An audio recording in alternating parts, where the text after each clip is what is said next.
तो हमारे class 10th के सभी विद्यार्थियों का आज सुबह पेपर है और 100% गारंटेड है, 100% गारंटेड रियल क्वेश्चन पेपर में जितने भी प्रश्न आ रहे हैं ना, सभी क्वेश्चन में एक साथ एक ही वीडियो में कवर करने वाला हूँ। धैर्य से शांति से जो बच्चा देखेगा 100% गारंटी 75 के 75 नंबर डंके की चोट पर कंप्लीट कर लेगा। भारत में सर्वाधिक साक्षरता वाला राज्य है तो केरल। इनमें से कौन सी रबी की फसल है? देखो रबी की फसल होती है ठंड में बोते हैं चना। प्राथमिक क्षेत्र की गतिविधि है, ठीक है, तो मछली पकड़ना। गांधी जी ने साबरमती आश्रम की स्थापना कब की? 1915 में की थी। सरकार का कौन सा रूप बेहतर है? अराजकता की राजतंत्र के समाजवादी? तो लोकतंत्र जो है ना वो सरकार का महत्वपूर्ण रूप है। भारत की प्रमुखतम आयात वस्तु, भारत की प्रमुखतम आयात वस्तु है खनिज तेल। ठीक है बच्चों, अब है आपका क्वेश्चन नंबर 2 जो कि है रिक्त स्थान। औसत आय को हम प्रति व्यक्ति आय के नाम से जानते हैं।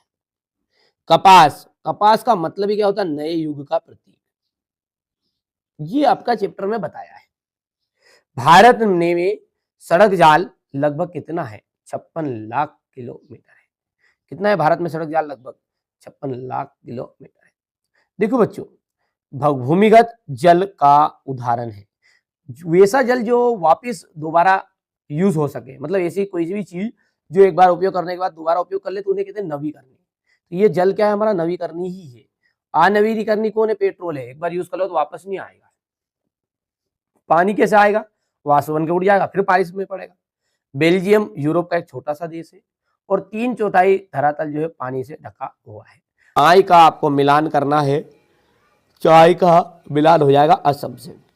बर्न, बर्न का जाएगा यंग यूरोप। कांडला का आपका मिलान करना है बेटा गुजरात से। और नेपोलियन की जो हार हुई थी वो हुई थी 1815 में। कपास, कपास सबसे ज़्यादा उगाया था महाराष्ट्र और महामंदी का जो दौर था वो 1926 था। ठीक है, चलिए आगे बढ़ते हैं। मैंने कहा ना 100% श्योर इसमें से सारे क्वेश्चन आपके आ रहे हैं और 100% आएंगे भी सही। ठीक है, क्योंकि मैं मेरे बच्चों के साथ हमेशा धोखा नहीं करता हूँ। मैथ्स में पूरा पेपर आया था बेटा 2 तरह के सेट जिन बच्चों ने करे थे, कोई से भी जिले से थे, आप बिल्कुल उठा के देख लो और मिलान कर लो। जो चीज़ें मैंने सही विकल्प बताई बस कई जिलों में क्या रिक्त स्थान में दे दी, बस इतनी सी चीज़ है। कई जिलों में वो एक वाक्य में आया पर प्रश्न का तरीका वही था। ठीक है, तो ये भी 100% एकदम ओरिजिनल ही प्रश्न पत्र बताऊंगा दोनों। ठीक है, क्योंकि अब इतने 53 जिलों के तो भाई साहब अलग अलग पेपर आएंगे तो अलग अलग नहीं मिल पाएंगे, लेकिन दोनों में क्या है बिल्कुल रिसर्च है, अधिकांश ये दोनों पेपर ही वायरल हो रहे हैं। लॉर्ड बायरन कौन था? लॉर्ड बायरन थे अंग्रेज कवि। कौन थे? अंग्रेज कवि। बेल्जियम की जो राजधानी है वो कौन है? तो बेल्जियम की राजधानी का नाम है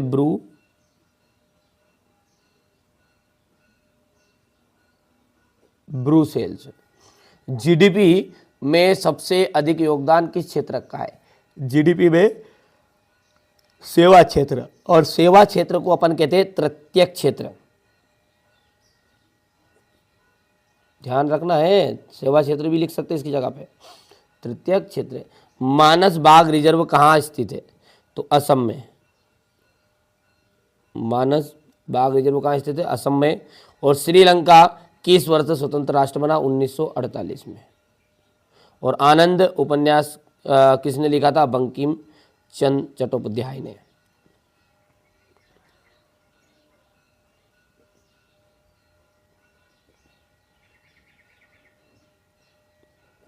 ठीक है बच्चों, वार्षिक परीक्षा के लिए बेटा अपन 6 मॉडल पेपर सेट करेंगे और 1 अक्टूबर से अपनी श्रृंखला चालू होने वाली है। जरूर आप चैनल के साथ जुड़िएगा। सॉल्यूशन विद सॉल्यूशन आपको सारी चीज़ें प्रोवाइड कराएंगे। तो यहाँ से देखिए सत्य की बात करें अपन तो पहला क्या है हमारा? औसत आय। औसत आय को राष्ट्रीय आय भी कहा जाता है क्या? तो ये भैयू राष्ट्रीय आय जो है इसे तो प्रति व्यक्ति आय कहते हैं अपन औसत आय को। तो ये बात आपकी हो गई है गलत। 1913 से 1918 के बीच कीमतें आपकी अधिक हुई थी? नहीं, ये महामंदी का दौर इसमें शुरू हो गया था। तो यहाँ पर भैयू असत्य बात है ये। तो सेवा क्षेत्र के उद्योग जैसे रिलायंस और टिस्को है। सेवा क्षेत्र सॉरी सेवा क्षेत्र अर्थव्यवस्था का तृतीय क्षेत्र है, बिल्कुल राइट बात है, ये तो सत्य आपका है। चौथा जो है सार्वजनिक क्षेत्र के उद्योग जैसे रिलायंस और टिस्को है, तो ये आपका असत्य रहेगा। क्यों? क्योंकि ये है निजी क्षेत्र है। कृषि अर्थव्यवस्था को 4 भागों में बांटा जाता है। तो कृषि की अर्थव्यवस्था को, किसी भी अर्थव्यवस्था उसको 3 भागों में बांटा, प्राथमिक, द्वितीयक और तृतीयक। कृषि और उद्योग एक दूसरे के पूरक होते हैं, तो यहाँ पर ये बात आपकी सत्य होने वाली है। अब देखो, स्पष्ट कीजिए कि कृषि तथा उद्योग किस प्रकार साथ साथ बढ़ रहे हैं। वैश्वीकरण से किस उपभोक्ता वर्ग को लाभ हुआ। पंचांग से क्या आशय है। वेलम क्या है। गुटेनबर्ग कौन था। मुद्रण क्रांति में इसका योगदान बताना है। संयुक्त उद्योग से आप क्या समझते हैं। 3 राज्यों के नाम बताइए जहां काली मृदा पाई जाती है। इस पर मुख्य रूप से कौन सी फसल उगाई जाएगी। बांगर क्या है। भारत में उगाई जाने वाली मुख्य रेशेदार फसलें कौन कौन सी है। रबी तथा खरीफ की फसलों के नाम आपको बताना है, ठीक है। इसके बाद में है आपका प्राथमिक क्षेत्र, द्वितीय क्षेत्र में एक उदाहरण देना है। यहाँ से आप देख सकते क्वेश्चन नंबर ये, ठीक है, ये क्वेश्चन नंबर 14 आपका हो गया। यहाँ पर आप देखिए क्वेश्चन नंबर 15, 16, 17, 18, 19, 20, 21, 22 और 23। ये क्वेश्चन आपको करके जाना है एग्जाम में जाने से पहले।